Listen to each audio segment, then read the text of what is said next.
షాద్ నగర్ వైపు ఉన్న మన స్వర్గసీమ వెంచర్ లో ప్లాట్లు కొన్న వాళ్ళంతా సంతోషంగా ఉన్నారు. ఒక్కసారి విజిట్ చేయండి. సరే ఇటీవల అంటే నాన్న జరిగిందంటే కోల్పోయడం, big loss, it's very sorry, big loss. అంటే ఎలా ఉండేది సార్ నాన్నగారితో మీ అనుబంధం? బేసిక్గా అసలు ఈ యాక్టింగ్ ప్రొఫెషన్కి వన్ ఆఫ్ ద రీజన్ మా నాన్న. ఎందుకంటే ఆయనకి బాగా ఇష్టం. సో ఎప్పుడో లాంగ్ బ్యాక్ అడిగారు, నాకు చేయొచ్చు కదా సినిమా అంటే నాకు ఇంట్రెస్ట్ లేదన్న ఎప్పుడు నేను ఇంటర్ చదివేటప్పుడు. బట్ టేకప్ చేయడానికి one of the main reason మా నాన్నగారు, ఆయన ప్యాషన్ ఇది. సో బట్ ఏంటంటే దాని తర్వాత once I started acting course, film making course చేయడం మొదలు నాకు తెలియకుండా I started following in love with cinema. So this whole journey is the main రీజనే మా నాన్న. ఓకే, అంటే ఇండస్ట్రీకి రావడానికి నాన్న సపోర్ట్ చాలా ఉంది. అంటే సపోర్ట్ అప్పటికే ఆయన కొంచెం హెల్త్ ఇష్యూస్ ఉన్నాయి కానీ, బట్ ఏంటంటే అసలు ఐడియా రావడానికే ఓకే నాన్నగారే. సో బట్ ఏంటంటే ఒక బాణం సినిమా వరకు దత్ గారిని కలుస్తుండే వాళ్ళు, ఎడిట్లో సినిమా చూసారు ఇవన్నీ. But after that he was not well. అంతా మిమ్మల్ని స్క్రీన్ మీద చూసి చాలా ఆనందపడే వల్ల తిరుపతిలో అందరిని తీసుకెళ్ళి షో వేసి మరీ చూపించేవాళ్ళు. So he was like he like సినిమాలో. ఓకే, అంటే మీకు సజెషన్స్ ఇస్తుండే వాళ్ళ సార్ ఫ్రెండ్లీగా ఉంటూ, లేకపోతే ఒక ఫాదర్ టిపికల్ ఫాదర్లా ఉంటారా, లేకపోతే ఫ్రెండ్లీగా సజెషన్స్ ఇచ్చేవాడా? లేదు ఇలా వెళ్ళు. My biggest inspiration is my dad. See ఇప్పుడు మీరు నా గురించి ఏది మాట్లాడినా ద రీజన్ మా నాన్నగారే ఉంటారు. See being cordial with people దగ్గర నుంచి ఎవ్రీథింగ్. ఎందుకంటే he was like that and I learn from him.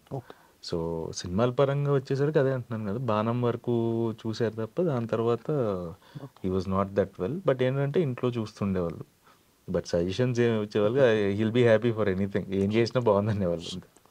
అంటే నారా రోహిత్ అనే హీరో కమర్షియల్ సక్సెస్ అనేది పక్కన పెడితే, హిట్ ఫ్లాప్ పక్కన పెడితే, ఒక డిఫరెంట్ చాయిస్, డిఫరెంట్ మూవీస్ తీసుకొస్తాడు, డిఫరెంట్ సినిమాలు చేస్తాడు అని ఒక మార్క్ అయితే ఉంది సార్ మీ మీద.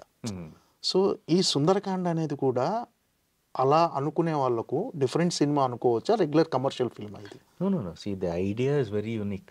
మళ్ళీ డిఫరెంట్గానే ఉంటుంది. ఓకే, సీ బట్ ఏంటంటే it has all the commercial elements to be like by even different సినిమాల వాళ్ళకే కాదు, రెగ్యులర్ సినిమాలు చూసే వాళ్ళకి కూడా నచ్చే విధంగా ఉంటుంది. Okay, see now you need to, మనం ఎంత కొత్త కథ ఉన్నా సరే మనం చాలా ఎలిమెంట్స్ ఉండాలి థియేటర్కి ఆడియన్స్ రావాలంటే.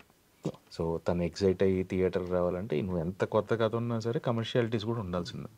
సో ఇప్పుడు ఆ బ్యాలెన్స్ చేస్తేనే సక్సెస్ఫుల్ ఫిల్మ్స్ తీయగలుగుతాం. So that is very important ఇవాళ ఉన్న సినారియోలో. అంటే మీ మీద ఆ ఇంప్రెషన్, అంటే కొత్త కథలు చేస్తాడు అని ఉండటం, ఆడియన్స్లో ఒక మార్క్ ఉండటం, అది ప్లస్ అనుకుంటున్నారా, మీకు మైనస్ అనుకుంటున్నారు సార్? అదేమైనా ఎప్పుడైనా మిమ్మల్ని ఇబ్బంది పెట్టిందా ఆ ఇమేజ్ అనేది? డెఫినెట్గా డిఫరెంట్గా చేసిన రోజులు ఇట్ వాస్ వెరీ హ్యాపీ అండి. అంటే అప్పట్లో ఇంకా ఏంటి అంటే అంత జానర్ ఫిల్మ్స్ ఇవన్నీ అంత చూసేవాళ్ళు కాదు.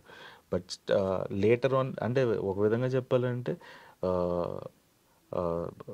థియేటర్ రిలీజ్ తర్వాత నా సినిమాలకి ఎక్కువ అప్రిసియేషన్ వచ్చేది.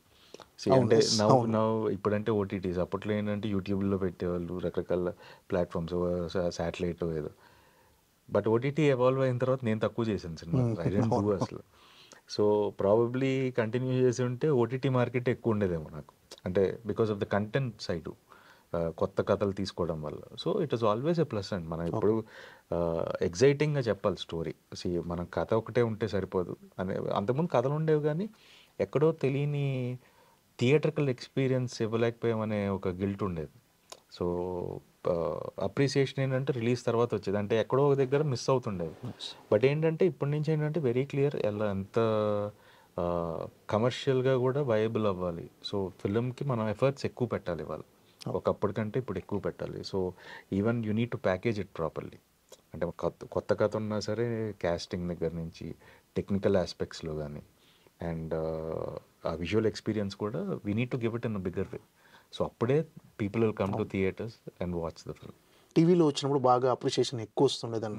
సో అలాంటి సినిమాల్లో బాణం ఒకటి కానీ, నెక్స్ట్ సోలో కానీ, రౌడీ ఫెలో, ఇలాంటి సినిమాలు ఇప్పుడు చూస్తుంటే మీకు ఏమనిపిస్తుంటుంది సార్?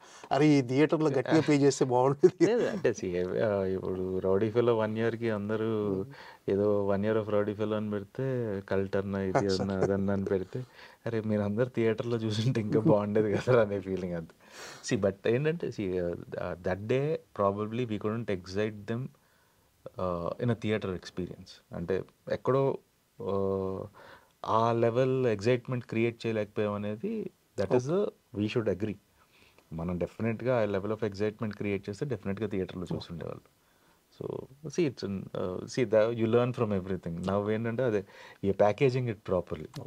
సో ఏ కథనైనా సరే బాగా నీట్గా ప్యాకేజ్ చేస్తేనే people are coming and watching. అంటే ఇప్పటికీ రౌడీ ఫెలో అనేది చాలా మంచి సినిమా, చాలా మంచి పొలిటికల్ డ్రామా అని ఇలా ఇప్పటికీ అప్రిషియేషన్స్ వస్తుంటాయి సార్. రీసెంట్గా జరిగిన ఒక ప్రవీణ్ ఇంటర్వ్యూలో కూడా అసలు దాని గురించి చాలా కామెంట్స్ వచ్చాయి. మీకు వింటుంటే ఎలా అనిపిస్తుంది ఇప్పుడు ఆ సినిమా గురించి? Rowdy fellow is one of my favourite characters నేను ప్లే చేసిన వాటిలో. అండ్ డెఫినెట్గా ఏంటంటే నేను చేతూ అప్పుడప్పుడు మాట్లాడుకుంటాను దానికి సీక్వెల్ ఏమైనా చేయొచ్చు. That if the right idea దొరికితే will try to do sequel అండి. అదొకటి ఉంది మైండ్లో ఇంకా.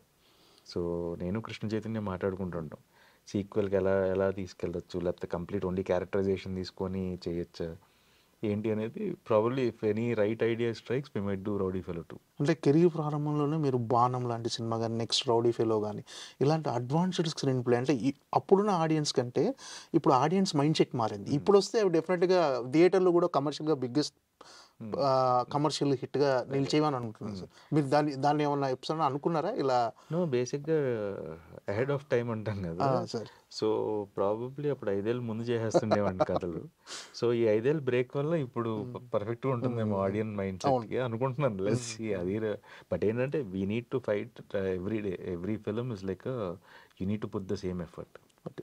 సో సుందరకాండ అంటే అందరికీ తెలిసిందంటే ఇప్పుడు మన రామాయణంలో హనుమంతుడు వెళ్ళి లంకలో ఉన్న సీతమ్మ వారికి ఆ ఉంగరం చూపించేసి రాముడు ఇచ్చిన ఉంగరం, అది ఒక సుందరకాండ ఘట్టంలో ఉంటుంది. సో ఈ ఘట్టానికి మన కథకి ఏమైనా సంబంధం ఉందా సార్? అసలు లింక్ ఎక్కడ ఉంటుంది? లేదండి, అంటే end of the day it is like positive ending, అంటే టు కంప్లీట్నెస్ అనేది ఇది. బట్ యాక్చువల్గా ఏంటంటే మన కథ చెప్పినప్పుడు ఇలా సుందరకాండ అనుకుంటున్నాను. ట్రూ ట్రాన్స్లేషన్ అంటే ఒక బ్యూటిఫుల్ స్టోరీ. సో ఈ సినిమాకి యాప్ట్ అనిపించింది. మనకు ట్రూ ట్రాన్స్లేషన్ తీసుకుంటే ఒక అందమైన కథ. సో ఈ సినిమాకి యాప్ట్ అనిపించింది. సౌండింగ్ చాలా ఫ్రెష్గా ఉంటుంది సుందరకాండ అనే టైటిల్. సో అవే రీజన్స్, అంతకుమించి పురాణాలకి దీనికైతే ఎన్ని. కాకపోతే మీరు అంటే మీరు మీ లక్ష్యాన్ని చేరుకోవచ్చు చేసిన అన్ని ఘట్టాలని ఇది ఇంతో పోల్చి వచ్చాము. డైరెక్టర్ అయితే ఇంకా బెటర్గా చెప్పాలి.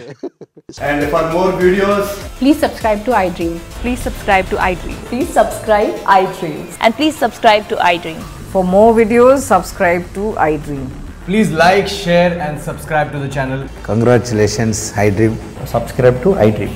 Subscribe to iDream. So subscribe to iDream Media. iDream ki iDream team andarki huge congratulations. Please subscribe iDream Media. Please subscribe to iDream. Subscribe iDream. Please subscribe to iDream. iDream అంటే నా కళల channel subscribe చేసుకున్న నోరు తిరుగుతలేదు, మీరైతే గంట గుర్తు కొట్టండి. For more such videos, please subscribe to iDream. Subscribe to iDream. Please subscribe to iDream. Please subscribe iDream Media. Please do subscribe to iDream. Please subscribe to iDream Media. For best entertainment and information, please subscribe iDream. And don't forget to subscribe to iDream.